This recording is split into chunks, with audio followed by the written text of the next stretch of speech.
You're listening to Fresh from the Scene with your host, Ruby Price. Welcome to Fresh from the Scene. Today's guest is a man of many talents, singer, songwriter, producer, photographer, videographer, wrestling nerd. It's just a shame he's a Man United fan, but at least he's not in charge of VAR. Arthur Walwin. Hello, how are you doing? How are you doing, Ruby? It's been a while. I appreciate it. Love the intro. Very accurate. You know, it's all good. You can just call me a fucking Mark instead. That's a lot easier. It's just, you're a go-to guy. If I need you for anything, like you're sort of there in all of the different pools. But Appreciate that. yeah, for those of the listeners who aren't familiar, who is Walwin? I am a, do you know what? I'm just someone that loves life and loves art and loves creativity. And I've been fortunate enough to be able to do whatever the fuck I want a lot of the time. And yeah, like so growing up, yeah, was obsessed with wrestling, dove straight into that, and then from wrestling, I was like, oh, the music sounds great. I wonder like who's playing that and what instruments they're using. And yeah, I was just able to pick up the guitar, pick up the drums, try and sing, try and record. And that led me into photography, videography, got to make content. We're in a content world. And luckily I got a head jump on that. And like it's just something I've loved. I just love looking at pictures. I love watching films. I like trying to make my own films. And yeah, I'm just very fortunate that we live in a world where I can put all of that together and make albums and be super nostalgic and just dive into things from my youth and just turn them into a whole package of stuff. So yeah, honestly, I'm just someone having a good time making emo songs and taking really cool pictures. Yeah, absolutely. And, I was trying to figure out mentally, at least, when obviously the last time I had you on, statistically, it was 2021, which feels Wow. ages ago. Like that's 3 years. Shame wasn't Oh even my out god, at yeah. I that was point. thinking, oh yeah, 2 years is all right, but no, that's three. Yeah, damn. Yeah. Um, but the world's completely different since the last time we had you around. But the thing that's probably the biggest difference, we've got the Prius Diaries, a hybrid story. We've got its Finally. little brother as well, the deluxe edition, with a few extra tracks. But, you know, at the time, 2021, like it was just sort of Shame was coming out. So did you have any Wow. idea like all of this was gonna happen back then? No, not one clue. I didn't honestly, I really didn't know what I was doing. I had no clue. And then there was a point where I thought I had a plan, and then I was like, oh, okay, that's not the plan anymore. And then there was a new plan, and it just kept on evolving and evolving. No, it's yeah, it's do you know what? I need to go back and watch that episode because I would love to know where my mindset was at that time. Because I remember when Shane came out. So just like if I need to condense it down a bit, Illusory and Jordan's was January, and that was just on a whim. I'd been sitting on it over lockdown, and I was like, fuck it, I'll put it up. That blew up, got on a bunch of playlists. I ended up getting signed off of that track. And when you get signed, it's like, cool, what else have you got? You know, it's like, okay, we got that one song now. We want more because now there's like people involved. There's a business and a company, and it just makes it more real. But yeah, there's like deadlines and stuff. So it was like, oh, okay, yeah, we want to release another song. I think Shame was in May or something like that. And I had nothing. I had absolutely nothing. I was like, but I wrote a song. Like that's I did it. I put a song out, but they were like, oh, we want more songs. So Shame just came out of nowhere. And then I was like kind of just feeling this really good wave of just writing. Like I'm kind of just I like just I'll make a song and then I'll just kind of put that away. But having a team behind me and having like a label to work with and deadlines and stuff was so great for my creativity and just that structure. So I just ended up like writing a bunch of bangers and then took a break because I wasn't used to it and kind of got burnt out for a bit. And then, God, when I started putting out songs again, like Thorns was the first one. that is like from the album, and that was like, oh, okay, now this is the plan. Because I had a bunch of songs and like we'd spoken about putting out an album, and I was like, yeah, I've got Shame and Jordan's and like a couple other demos, and it was kind of like in my head, it was like I could see what the album might turn out to be, but wasn't really sure. And then around the time that Thorns came out, that's when I was just writing bangers just daily. And I was like, oh, okay, that song I thought was going to be the album, that song's dead to me now. That's disappeared.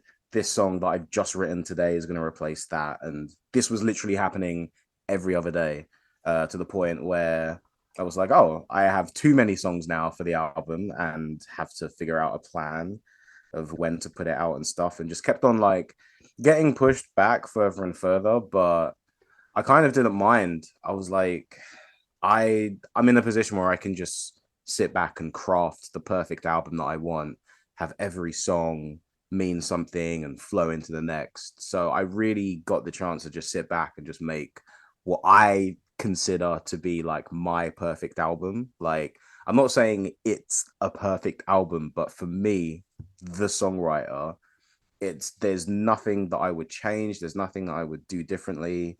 So that's, yeah, Prius Diaries. It was a good time. It was a very good time. I look back on it fondly. A lot of songs were just kind of written on a whim, which is what I like, and then just recorded on a whim. But it's more like, to me, it feels more of like a compilation of the past like few years. And to steal a line from one of my faves, Cody Rhodes, I finished my story. I've drawn a line under the chapter of like kind of from lockdown till now. That story's been told and packaged up nice and neatly. And to me, that's what the Prius Diaries is. Yeah. And it's available in a 20-song record that you can stream at will. It's a lot. There's a lot. Like, yeah, there's a lot of songs on there, but it works. I didn't want to leave anything out, especially from the deluxe. I was like, just throw them all on. Just get it. Just finish that story. Let's draw a line under this. I don't want to hang on to anything, because as a songwriter, there's always that thing of like, when the next record is due, you're like, oh, what about that demo that I had from a couple of years ago? Oh, maybe I can rework that. I was like, I so like a lot of the songs I dug into the dregs of like my folders and voice notes and stuff, and like Famous, I started that in 2017 maybe. That was just a random voice note idea. And Stop Living and Don't Dream, I think, was even earlier than that. That was like 2015 maybe. And for it to just like, it was just a random idea I had, and I went back and thought, but no, what if I sat down and finished it? And there are so many, the album's just riddled with things like that. Even if it's just like a line here or there or a phrase, it's stuff that's kind of been sitting in the back of my mind, and that is like all out now, hence the 20-song final track listing. So everything new that's coming is like, this point onwards, it's all going to be completely fresh. It's like where I'm at currently. None of this like reshifting and rethinking about stuff. It's just all fresh new ideas. Absolutely. And like you've sort of already alluded to this in a sense, but of course, to keep on the Prius Diaries, there's so many nods to wrestling in there, which, in the sort of video roundup thing that you did, obviously you say that, a handful of people will get, and that's enough for you. But just like listening through and just hearing all those sort of like nods, screw job, EC dub in 99, it's just, yeah, I played it to a friend who's a wrestling fan, and was just kind of like, is that, oh yeah, that is Did that. he say that? Yeah, is Yeah. that right? Yeah, the last time obviously like we were talking, one of the things that we spoke about quite a lot was wrestling, and how what you really wanted to do was try and fuse the two together. Oh So of shit, I did course it. you did it. You achieved the goal, which was brilliant to see, like in hindsight, because I'd forgotten that it was kind of such a focus of our last chat. we went on a good tangent. I think it was like around the time Roman was kind of like getting Yeah. up there. I remember talking about that, but I can't remember how long like we went on for. But it was probably a solid tangent. But honestly, like it's just pretty much all of my songs, even like some of the new ones, not to spoil where the conversation will go, but my new songs I'm working on, it's just it's me taking the piss. It's literally me just seeing like what can I get away with? Like there's so many lines where I'm like, I'll write it and I'm like, oh, I can't. No one says that in a song. No one talks about ECW or like just some, or even just like what song is it in? Oh, there's a few songs where I've used the word cunt, and which no one, but like, look, in England, everyone says it. It's just another regular word, but no one really puts it in a song. It's just like this weird, like taboo. And I was like, why not? And the Yeah. weirdest part was I was in Australia when Screwjob came out, and it was played on Triple J, which is like their biggest station over there. I remember sitting around in the kitchen with my girlfriend and all her friends, and like was like, oh shit, they're gonna play Screwjob on the radio, but like I don't have a censored version. That they like if they cut it, because it's always shit when like when the station does it themselves and they just like cut the track.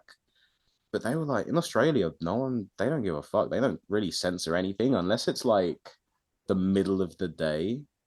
They might cut a few bits, but yeah, this was like 9 p.m. maybe.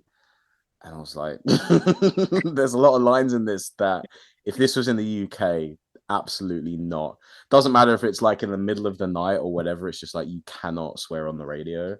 And yeah, so I've just been writing a lot of songs like that, where I'm just like, yeah, I'm just gonna do a whole song about this very obscure moment in wrestling in 1997.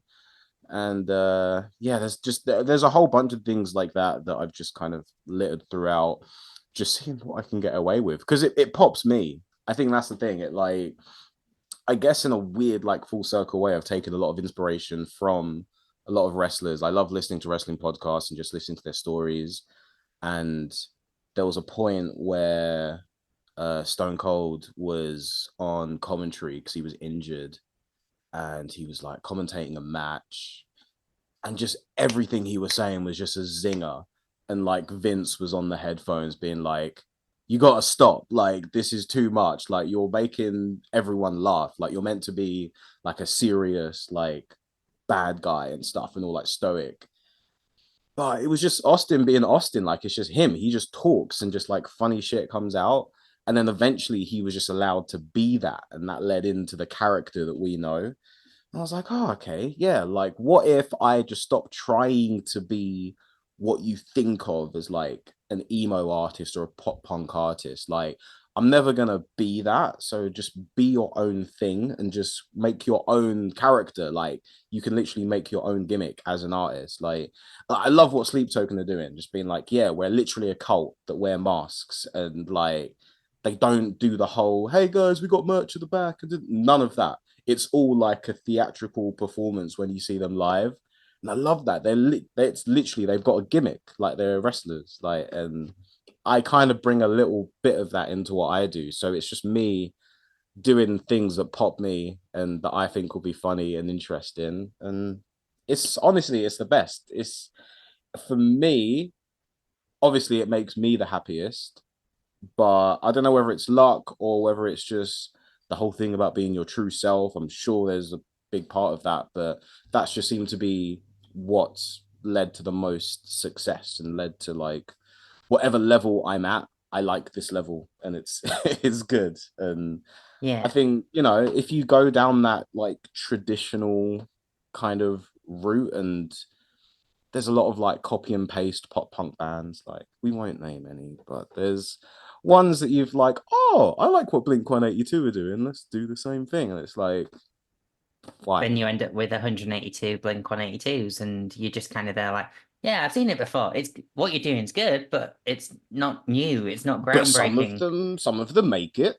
Yeah. Some of them, sometimes that's what a label wants. They're like, a lot of the time they're not like in the mindset to try something new. I was so lucky with my label Anti-Fragile when they reached out. They were like, we love the sound you're doing. Like it was before like everyone kind of jumped onto pop punk and like was like, oh yeah, like relive our youth kind of thing. It was like just on the cusp of that, and they were like, yeah, we love what you're doing. It's like super nostalgic. Like speaking of Blink, like one of the ways my label kind of coaxed me into signing the owner Tom when we were on Zoom. He actually had a plaque from one of the Blink 182 records that he worked on, just to be like, I know pop punk. Like I was like, oh okay, shit, like this guy's for real. Like that's awesome. Yeah. But yeah, I think, yeah, like they were great, but I think a lot of labels just kind of look at what one artist is doing and they're like, let's just copy that and let's just, make another one. So I was lucky that they had the foresight to be like, okay, this guy's something different. He's doing something new. Let's give that a chance. But you might be more successful if you just stick to the template. But I was always going to have more fun just doing it this way and just writing songs about wrestling and just writing like ridiculous lines, like just even just like I've mentioned like Tesco a couple of times and Working at like a they Tesco drink Metro in is the like city.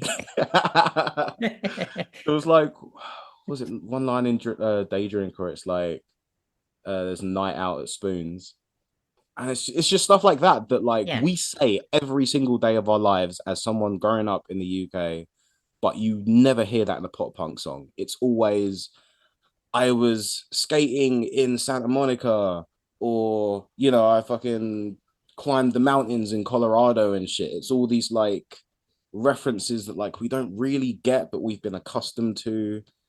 And I was like, no one here is talking about going to Spoons and getting an Aperol spritz in the summer, like, and train strikes, and like working at a Tesco when you really want to be in a band. It's like no one's saying that. So it was either I write it and no one gets it, and they're like, we don't want to hear that. We want to talk about you on a skateboard in the summer and you're in LA. Or I was gonna get a niche group of people that are like, yo, like, and that's what I've got. I've got a small amount of people that get the things I'm talking about, and I'm way more happy with that than just doing the generic, like, oh, let's kind of catch everyone kind of thing. Yeah, absolutely. And to sort of go off what you were saying about like how, sometimes labels always want sort of like something that's established and like already like follows someone that already exists in a kind of sense. Like how many times have we heard the phrase, oh yeah, they're the new My Chemical Romance, they're the new Blink 182 to keep going back to them. They're, the new Beyonce to Yeah. like start looking at different genres rather than just the emos. But it's like yeah, but they're only ever going to be compared to that one artist now. They're only ever going to have that barometer to hit, which, like, yeah, there's going to be bands that come across and like follow My Chemical Romance and eventually eclipse them. But like, that's going to be like one in, so few, really, isn't But it? it's fine if you're looking at it as a business. If you take away the love and the passion and the creativity as a musician, if you remove all of that from it, then it's absolutely fine. Like I saw a TikTok that was interesting. It made me think, although I didn't agree with it, but I don't know, it's a kind of a good mindset to have. The like paraphrasing, it basically said you walk into Tesco and you go to the water aisle. There's not just one brand of water. Like you've got Evian and Smart Water and or there's like how many different brands Buxton. of water do we need? Yeah, like how many Yeah. different brands of water do we need to have? But they all exist. And so and this TikTok was aimed at artists, and it was kind of saying like, sure, there's already a Beyonce, but there's also room for you. Like, don't think just because Beyonce is there, like you can't do the same. And I was like, yeah, sure, but I think that's more just aimed at people that are like, I would like to be a pop star. It would be fun. It would be a fun thing to do, not the people that are like, oh man, I had like this crazy idea of fusing these genres together, and I'm gonna write a song in a crazy time signature. And I think the people that really think about music and love music passionately, we're always gonna do our own thing. Like I when I'm writing, I feel like I'm ripping off a lot of people. Like I'll get a lot of ideas that are inspired by other songs and artists, but by the time it's finished, it's completely different. Like literally, I will openly admit this to anyone. So listen to my song Famous and then listen to All That I've Got by The Used. It's like the same chord sequence. I was listening to I've not heard that song in forever. I listened to it and I was like, oh, that's fire. Like I really like that chord sequence and it's not a common one. I can just have it. But the minute I sat down and tried to play it, instantly I was like, oh no, that chord's gonna sound better if I do it there, and this chord's going to sound better when I do it with this line, and like so to the point where like you can't really hear it unless like now I've told you it's going to be like more obvious, but that's kind of what I'll be inspired by something else, but I'll always like make it into my own thing. Whereas I feel like a lot of people are just like, nah, that was a good format. Like we'll just copy that. Like it's just I don't know. It's just for the it's yeah it's the water thing. It's like there's already water. Everyone knows what it is. Everyone's already happy with it. But one day, like they might, there might be no Evian bottles, so they're gonna buy ours instead. So let's put some Buxton in there. It's like, okay, sure, you're gonna make a bit of money, and yeah, some people will know you and stuff, but you're not changing anything, you're not doing anything. But yeah, not everyone's about that life. Not everyone is about the small cult audiences and just doing passionate things but so it's fine, everyone's doing their own thing. Yeah, exactly. And the other thing as well, to sort of go off another thing that you sort of mentioned about like live, shows from like Sleep Token and stuff, where they're on about like merch and stuff. You've actually played some live shows recently, which again wasn't a priority back in 2021, but going outside wasn't really a priority in 2021 either. Yeah. You played Crofters Rights in Bristol, Mm. and a few others. I can only remember the Crofters Rights in Bristol because I drove past it the other day. Yeah, you were there recently. Yeah, I was in Bristol for a wedding, and like we were just driving Lovely. down the main road, like one of the main roads in Bristol, and I was like, "Oh shit, it's Crofters Rights!" Like, I was like, my friends have played that venue, Sick. and it's like, yeah, It's a it's lovely brilliant place. doing that. But like those shows, like I obviously saw the content on the gram and stuff, and like the thing that just sparked something in me was when you just sort of stopped during, was it Day Drinker, and like Yeah, the crowds just continued it and stuff like that. Like, how did that feel? Like, because I imagine, when it was amazing. there's obviously this like internet like presence and stuff, Hmm. but in a live setting, people singing the stuff back to you, you stop and then they continue. Like, It's wild. it's the There's Jericho literally effect. there's nothing better. There's honestly nothing better. Like that's literally like what people dream about. Like anyone that writes a song, like you literally sit in your room and dream about those moments. But I think for me, it's even more impactful because, like I said, I'm taking the piss and I'm just doing stuff that I don't like. Every line in Day Drinker is just so random to the point where, like, I'm writing it being like, because, like, yeah, as a songwriter, when you're structuring stuff, you kind of everyone's always like, oh, don't write a melody that's too complicated because people can't sing along to it.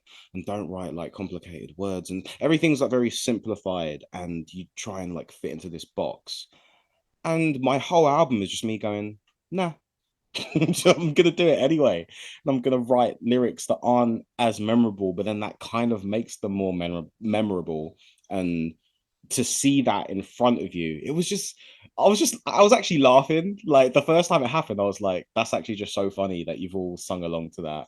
Like there was so there's one line in my song Let You Go Part 2, and it's I don't want to think about his fingers inside of you because he talks like a prick, has blue eyes, good with kids, and he's 6 feet tall. And like, I was playing it, I did it like acoustically, and just everyone in the crowd's like, don't wanna think about his fingers inside of you. And I'm like, this is so random. Like, why is this allowed to happen? Like, it's just such a ludicrous line to the point where like we were almost going to work with this PR company for the like I was going to do like a radio campaign and stuff. And one of the potential people we're going to work with was like, yeah, this is all great, but like I don't think we can pitch Let You Go Part 2. Like I think we should change that line. And I was like, no, I'm not changing that. That's like the best line in the song. So like it's stuff like that that I'm like, okay, well, people in the industry are telling me that the things I'm doing, you shouldn't do that. But then I've done it anyway. And there's like a room full of people that connect with it. So it was sick. Do you know what? It's very validating, it's very vindicating. It was just a very like emotional like connection with the crowd, which yeah, definitely missed that. But I'm still playing live still isn't a super priority for me, which I know will upset a lot of people, yourself included, as someone that's not from the same city as me. Yeah, it's just one of those things where like I've sat down and really thought about what I enjoy doing just in life in general.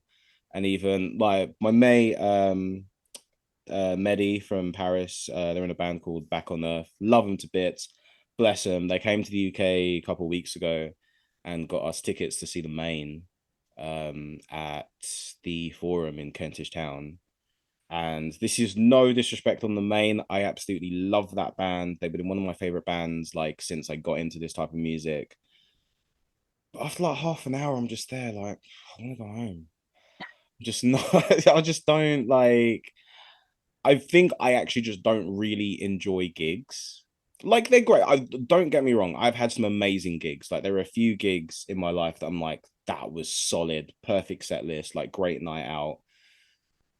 But in general, I think I just don't really enjoy them that much. Like going to see them and then playing them, like the clips that you've seen, don't forget social media, it's Yeah. not real, everything is curated.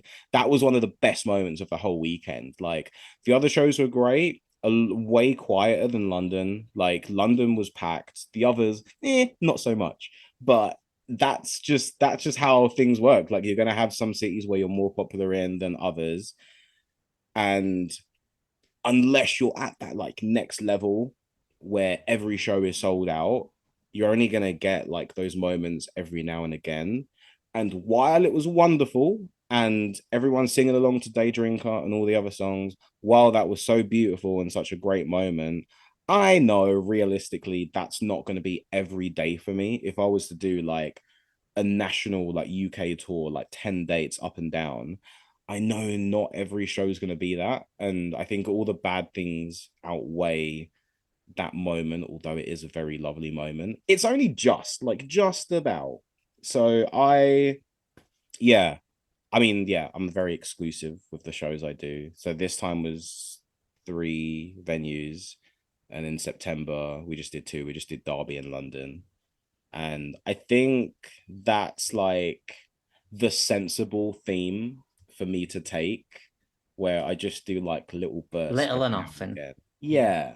Like, but will the Manchester, like up north, like Yorkshire, that kind of region, up to Glasgow, like they're all bits that I desperately want to hit, but it's not, it's like further It's down on the doing it list. and like stuff like that. And yeah, I fully appreciate the sort of like gigs element of like, do I actually enjoy this anymore? Mm, Like, it's something that I've noticed sort of like over the last couple of years. Like, I study music journalism. I basically went to a gig every week, like, yeah. between 2015 and 2018. Um, and sort of since like 2021, 2022, it's like I get this there's probably too much inconvenience to a show these days, I find. Like Mm, as much as I fucking love it, like if I know that like I'm gonna finish that gig and I'm probably gonna have to get a rail replacement bus that's gonna take me 4 hours, I've got work the day after. I'm stood up around loads of people, some of whom, are gonna be like have the potential to be like completely inconsiderate or maybe like have shown up feeling not quite well. And then, the day after I'm gonna feel shit. And it's like, Yeah. there it's the trade-off. Like, I can enjoy it. I can watch like my friends these days like playing on stages and stuff. Or I can watch bands who I never thought in my life I'd ever see live, and I can have the best time of my life.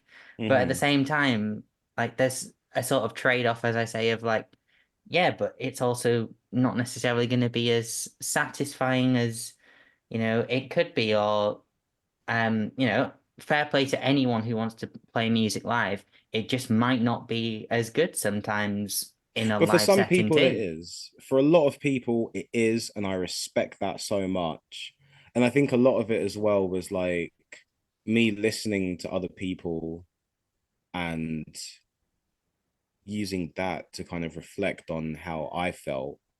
Um, I had a really good conversation with one of my friends, and they were telling me a story about some band they watch. I think it was My Chem or someone iconic like that, and just how life changing it was, and just how much of like an amazing experience like seeing them was live. And they're the sort of people that you see crying at shows and stuff. Yeah. And yeah, it's just I've never had that. I've never personally had that. And as a musician, you feel like you should. Like I should be super connected to watching people playing music. I do like it, but I think not in the same way that a lot of people do. And so yeah, I think that conversation really made me just be like, oh, do you know what? Let me just leave you to it. Like, don't waste the ticket on me. Don't, like, let me, that ticket that I could have bought, let that go to a real fan who it's gonna change their life and all that. Like, but yeah, I still go out to a couple of shows occasionally, to like watch artists. And there's that's the thing, there's been a lot that's been announced, especially recently. There was one show that I think that's the only one that I've actually really been upset about is the Trivium and Bullet co-headline thing. I was like, mate, if I was 15 years old, that that's pretty much all I listened to. Like them and Atreyu and Funeral. That was it. That's all you will find on my 2004 iPod. And for them to be playing together, I'm like, wow. But it's just too late. You missed me. You missed me.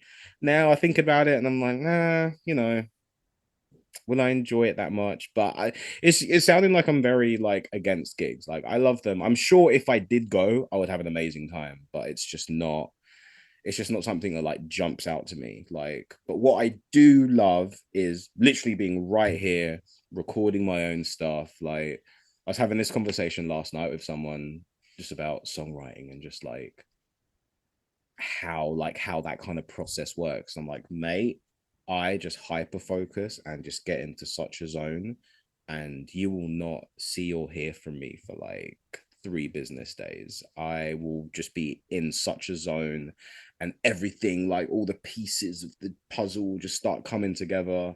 And that's better than any night out for me. I think it's just naturally a homebody, naturally love. I love being in a bubble. I love being in my own bubble. And I think it's just that like inner like creativity. I just enjoy that a lot more. But not ruling out live gigs completely. They're not like fully trash. They will happen. Just it all just has to make sense, because there's, unfortunately, the world we live in and the country we live in, there's just a lot of expenses that weren't a thing before. And it's like no one really like thinks about that side of being an artist. Like no one talks about like, oh, this band's going on tour in London, I wonder if they have to pay a congestion charge. Like it's Yeah. stuff like that like you have to factor in, and you're like, bloody hell, I've spent so much money and I've not even stepped on stage yet.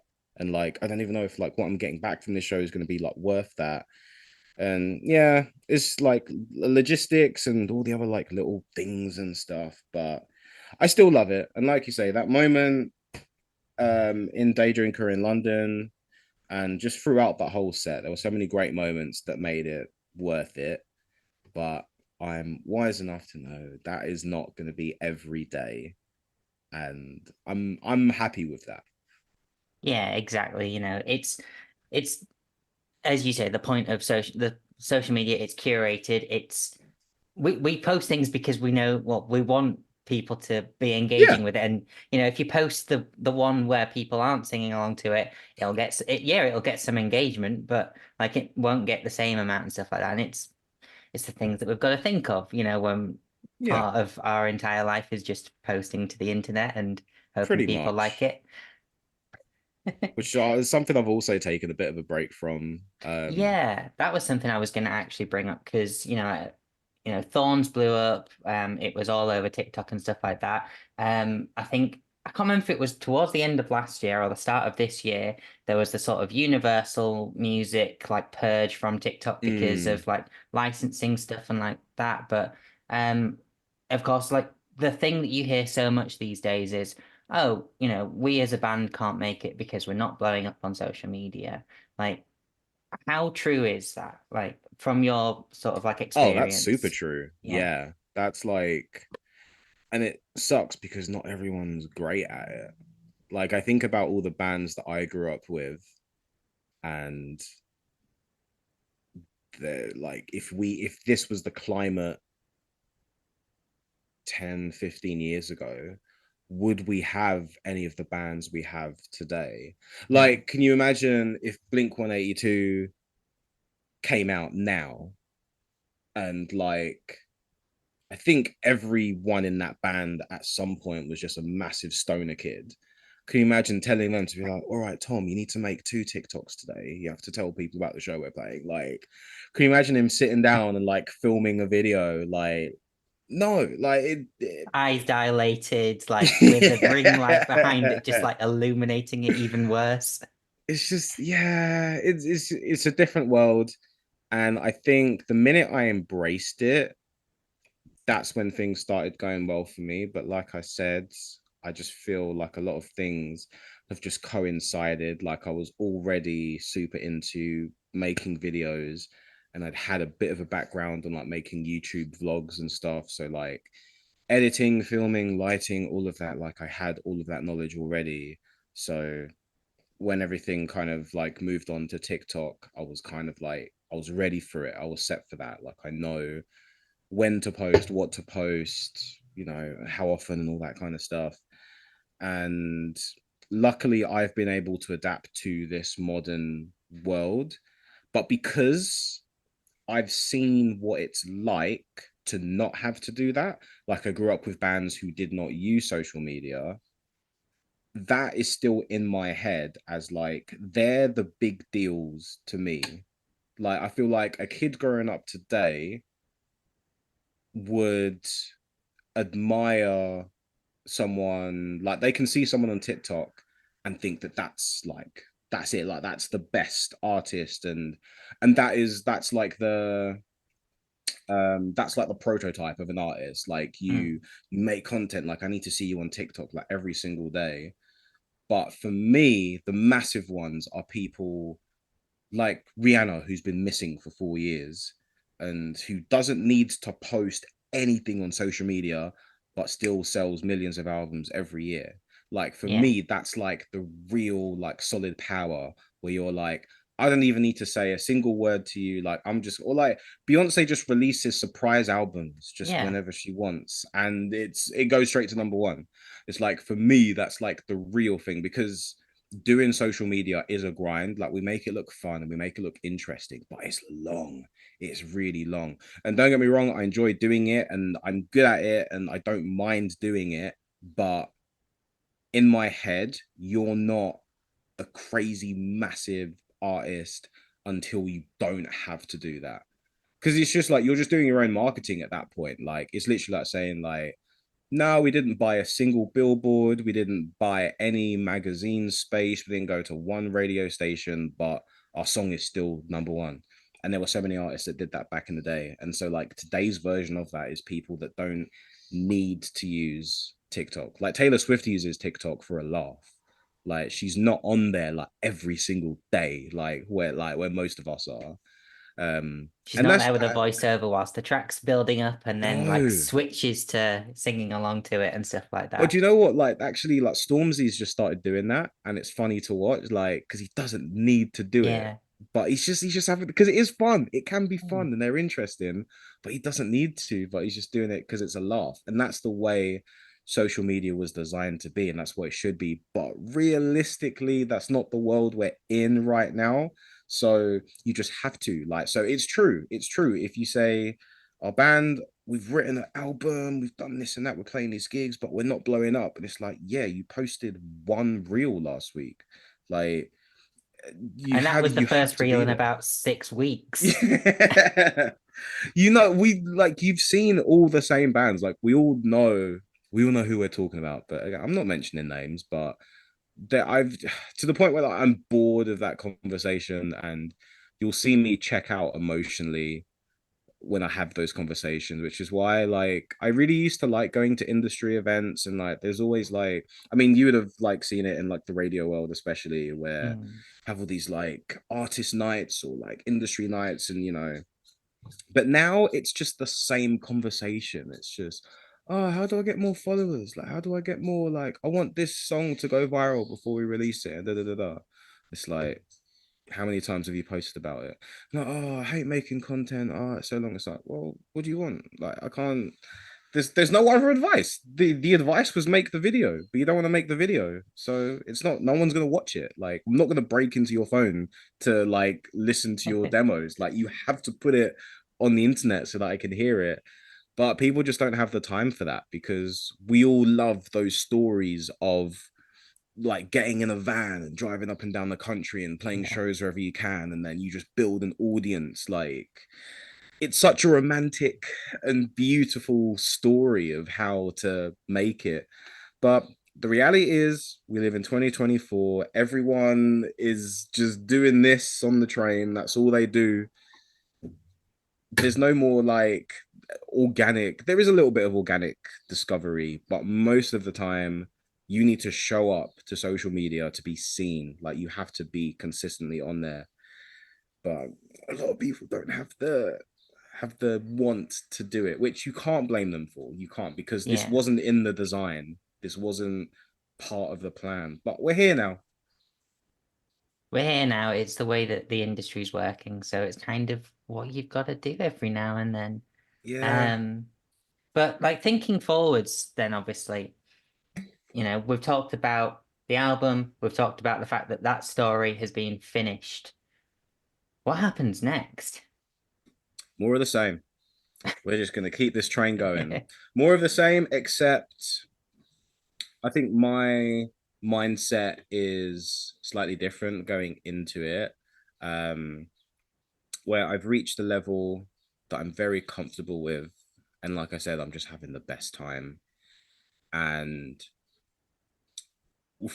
for me, when I sit back and analyze, as everyone should, and think about what is next and where you want to go and what level you want to go to, for me, what makes the most sense in terms of growing bigger involves changing a lot that I'm doing and going down a road that I don't want to go at.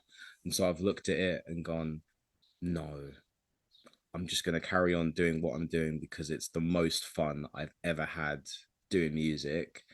And the most likely outcome is I just kind of like stay here. But I'm like, here's good. I kind of like it. It's pretty fun. Yeah. I get to do what I want. People seem to respond to it. It's getting noticed by the right people. Like I say, like it's been on, like, it's all well and good having real people connect with your stuff. And to me, that's the most important. Whenever people reply to stuff I post and they're like, oh, I love this song. I'm listening to it every day. Like, for me, that's the most important. But then when you have like magazine write-ups and like TV and stuff and radio, there's still just that like, oh well, the industry likes it as well. Like professionals that are paid to review music also like it. So I'm like, okay, well, I'm doing all right. I'm doing it's not complete and utter shit that, a few people are just like, oh, this is kind of funny, like whatever. It's like, oh no, it actually got played on the radio. So someone decent thinks that it's like a good song. So I like it. It's good. And so I'm just gonna carry on writing songs about wrestling. I'm gonna carry on writing ridiculous lines with swear words that people don't often hear in songs. And I'm just gonna continue popping myself and just like having a laugh, writing bangers. I've got a few in the locker. There's a few sitting there that I'm like really excited about. And I think that's like just the most important thing for an artist is just to have something that like you just kind of keep into yourself. Because I think that's what I did with Thorns. Like that was, I think it was ready like around like April kind of time. Like as a in its like form it's in now. I think I probably finished it like April, May, but it wasn't actually released until September. So that whole time it only existed on my phone. Like, and I'm just listening to it being like, when this drops, when I put this out, it's gonna be a fun time. And yeah, I've got a few songs like that now that I'm just kind of sitting on. Again, it's all about me. It's all like it always comes back to me. So like I want to enjoy it to myself for a little bit. And then once I get my shit together and we do all the visuals and all the fancy stuff, then everyone else can have it and like, and then it's going to be rinsed to death on social media. But you've got, I think as an artist, you have to take a bit of that time to enjoy it first and then like give it out to the world. So let's steer it back onto a way that I can actually use it again. We'll finish it off with my quick fire round. All right, let's go. So, rains or roads? Oh, it's starting big. Can I provide context? Yeah, go for it. Can I? Okay, because I just as a like straight up pure wrestler that I would love to watch on TV every single day, Roman Reigns. He's the guy. Like it's him. Like yeah, but I think the story of the past 2-3 years, I think Cody is the perfect person to tell that story with. He's the perfect dance partner for Roman Reigns. So I don't think the two exist without each other because you've seen Reigns against everyone else. He's beaten Cena, he's beaten Undertaker, he's beaten Seth Rollins a million times. Like we've seen that, but with Cody Rhodes, even though he did beat him last year, it was still like, nah, but I wanna see it. Like that's just even when they walk out, just them standing next to each other, it just looks right. It just looks sick. So yeah, if I just have to pick one, it's Roman, but I don't look at Roman the same way if Cody doesn't exist. Yeah, for sure. Go-to comfort food. Wings every day. Not recently. I've been good. Summer's coming. You gotta turn it up a bit. But yeah, wings, mate. They're just fire. Back on the wrestling one again, WWE or AEW? I want WWE. Like, Yeah. I do love AEW though. I do, especially like I've been wanting Will Ospreay to go to America since I met the guy. Like I love it. I was watching a clip. What did he call them? He called someone. He called someone a bell end on AEW, and they were like, "What's a bell end?" Like it's just stuff like that. This is he like when I look at Will Ospreay, he is the wrestling version of me, like being unapologetically from Essex in a world that's filled with like Americans that aren't gonna get the shit you're talking about. And he's there like I remember at one point like he had a move called the cheeky Nando's kick, and he was doing that in New Japan where there is no Nando's, and it's like don't give a fuck, like it's sick. So I love that. So there's a lot of people in AEW that I do love, but as a day in day out product, you're not, especially now that old man is gone. I don't think you're beating like a prime like Attitude Era 2.0 WWE. They've got more money, they've got more resources. They're not I don't want to say they're not trying. They don't have to try. And I think Yeah. they didn't for so long. And I think that's what Vince was doing. He was like, who are they? I don't care about AEW. We're just going to do our thing. But Triple H has gone, no, we're going to try now. We're actually like doing cool stuff. We're going to actually write a solid story. So I think if you had asked me this question maybe a year ago or even 6 months ago, I probably would have said AEW. Again, every wrestling question is going to come with a caveat of some sort. Yeah, if you'd asked me before, I would have said AEW because an AEW that's trying versus a WWE that's not trying, AEW wins. But when WWE wants to try, there's no competition. Yeah, absolutely. Like we were on the NXT hype.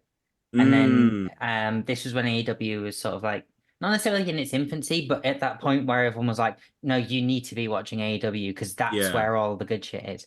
And like we started watching it and it was like, yeah, this is good. You know, it's a lot better than what we were watching, like because it was NXT 2.0 that really put us off. Oh, yeah. Um, and then like WWE just sort of went, all right, Triple H is in charge. Let's write some good You're coming stories. back? And it's just been banger after banger and like Mania. Fuck, I didn't Mania think was beautiful. I That didn't was think such a that good they'd weekend. actually like take the title away from Roman, so that when it actually happened, I was like, oh my god, they actually did it. Yeah. Nah, it was time. It was time. It was Like where time. like where like the thing is, where do you go from there? Yeah, Like if he's Cody already beaten wins the the big Rumble boss. 2 years in a row and then loses at Mania 2 years in a row, like he's dead. Just go Yeah, back to AEW. Like, what are you gonna do? Like, he had yeah, to. He had to win. exactly. So lyric videos or cinematic music videos? Oh, cinematic. Absolutely. I just can't afford them. I Yeah, can't afford them all the time. Even though mine are always really budget and I somehow pull it together, it's still just a lot of time and expense to be able to do the visions that I want to do. But there's a lot in the voice notes ideas that I've come up with. Um yeah, there's a lot more in the pipeline, but lyric videos are just you got to put out content. You got to do if you can't just do one and not the other. So yeah. yeah. Took me a year to make it, but I eventually got the lyric video for free, and that was just because I was messing about on Adobe. What's the visual one that's not Premiere? Is it After Effects? That's it. I was just messing about with it to try and see what I could do, and I created this like really cool effect of like some smoke, and I was like, "Well, that's a Nice. background. Let's just Hey, go with it." yes, Um, though. yeah. I've seen someone oh, shout out this really cool band from Glasgow called Low Rays. Um they're really sick and the singer is doing music videos with Blender and Oh, like virtual reality like game VFX and it's yeah, insane. I looked into it for all of 10 minutes, got confused, and I checked out. I closed the tab down. I was like, I'm not going to learn. Like, I think they use Unreal Engine or Blender or one of those ones, but I looked into it all and I don't have a computer fast enough. I don't have a brain big enough. And I'm putting that to rest for a minute. But in the future, that's something I do want to look at because yeah, yeah, your opportunities are endless at that point. Because there's a lot of things I want to do that involve me going to the moon or being in the middle of like Wembley Stadium, and I don't have access to those things. But in Unreal Engine, you can do whatever you want. So that's the next step for me. yeah. Calva Louise, who I've been singing the praises of for like the last 6 years, they do like their music videos in Unreal, and Mm, I'm just sat there like, I wish I had the yeah, time and the money to like, invest in this because yeah, as you just said, it's the next level. You can do basically whatever you want with it as long as you have that foundation like to go from. yeah. But yeah, like absolutely like love a good cinematic music video. Love it. But we do need lyric videos every now and then. Yeah, you gotta. Um, yeah, and then song on repeat, Ooh. Oh my god. Okay. Nah. I'm gonna have to consult the Spotify. of I'm gonna have course. to look. Oh, actually, yeah, there's a song called 24 by an artist called, why have I forgotten her name? I see her on my phone every day. Alexia. We actually met in Australia. We follow each other on TikTok, and she just happened to be playing a show with Teenage Jones for another sick band. And yeah, they were doing like a little Australia tour, and I just happened to be in Melbourne at the time. And yeah, like every song she writes is a banger, and she just dropped an EP that I'm gonna listen to after this. But yeah, she's got a song called 24 that is just amazing. Like if you like Moona and that kind of stuff, like and like Phoebe Bridgers kind of vibe, it's perfect little summer bop. So that's what's on repeat for me right now. Fantastic. And anything else you want to plug? Where can people find Walwin if they want to hear more after this? Uh, so the good thing is I've got nothing. I've got nothing to promote. There's nothing coming, which is great, which just allows us to have a good chat. And I'm not trying to slip in any like promotional bits. But TikTok is dead because all of my songs have been removed. Apparently they're coming back, but I've not seen any yet. So don't follow me on there. But on Instagram, I'm active-ish. Not at the minute. I'm having a little break. I'm enjoying the sun. I'm touching grass. I'm enjoying life. But soon I'll be coming back with more content, more teasers, more covers on Instagram. YouTube if you want. Again, sometimes there's good things on there. But other than that, yeah, I've got a whole back catalogue on Spotify. I finally have a This Is Walwin playlist. Spotify made one for me, I think, a week ago. So I'm finally at that status to have a greatest hits playlist. Essentially, is what it is. So yeah, binge that. See if it's something you dig. But other than that, WALWIN on all platforms. Absolutely. Go and check him out. And thank you, as always, for joining me. Thank you for having me. Three-peat. Hell yeah. You're listening to Fresh from the Scene with Ruby Price.